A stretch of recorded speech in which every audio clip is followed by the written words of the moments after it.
আপনারা কি জানেন যে মিথ্যা বলা 3 জায়গায় জায়েজ, তার মধ্যে 1 নাম্বার বউ। আপনি একটা শাড়ি কিনে নিয়ে আসছেন, শাড়ির দাম হচ্ছে মাত্র 1000 টাকা। এখন বউ যদি শোনে যে দাম 1000 টাকা, বউ তো রাগ করবে, বলবেন যে 10,000 টাকা। জায়েজ আছে এটা, সুবহানাল্লাহ পড়বেন না আপনারা?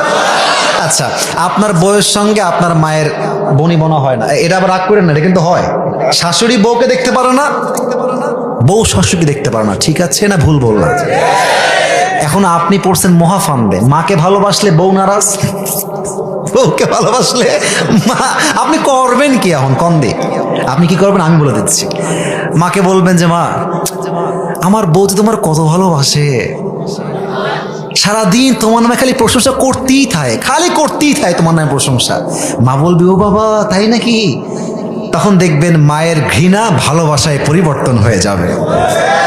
এবার বউয়ের কাছে এসে বলবেন যে আমার মা যে তোমাকে কত ভালোবাসে, বিশ্বাস করো।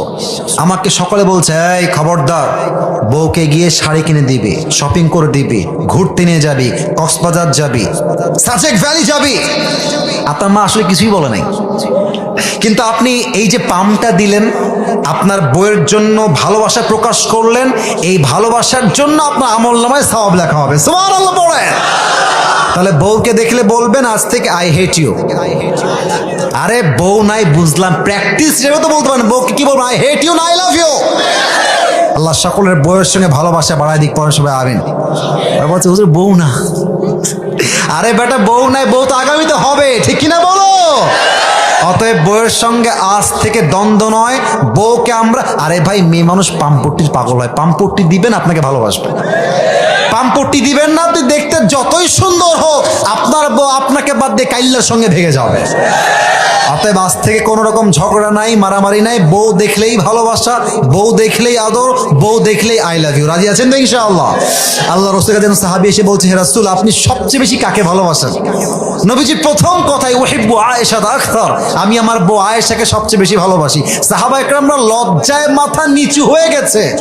সাহাবী বলছে রাসূল, আমি বউয়ের কথা বলি নাই, সাহাবীদের মাঝে কাকে বেশি ভালোবাসেন? আর নবীজি বউয়ের কথা উল্লেখ করে বুঝিয়েছেন বউকে ভালোবাসা কাপুরুষের কাজ নয়। যে তার বউকে ভালোবাসতে পারে সে কাপুরুষের বাচ্চা নয়, সে বীরপুরুষের সন্তান, ঠিক কিনা? অতএব স্বামী হিসেবে আজ থেকে আমরা we will try our best to become the best husband in the world. আমরা আজ থেকে চেষ্টা করব সবচেয়ে ভালো স্বামী হওয়ার জন্য। আল্লাহ সবাইকে তৌফিক দান করো। পড়েন সবাই।